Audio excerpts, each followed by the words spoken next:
I vividly remember one experience. I had lost my passport. That means you have to go to municipality office and then you have to go to the police station to get like a piece of paper saying, yeah, Arno was here and he's really himself. I entered the police station. It's 4:15 in the morning. Up to the counter.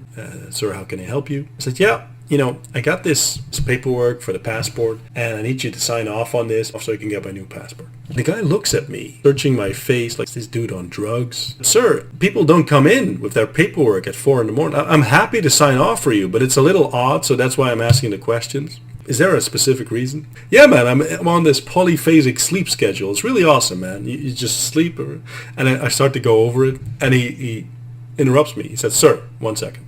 Gets in the back. Comes back with a woman police officer, and he says, you gotta hear this. Guy is like, this is next level. And he says, start over from the beginning. And I have to, go over the whole spiel. They loved it.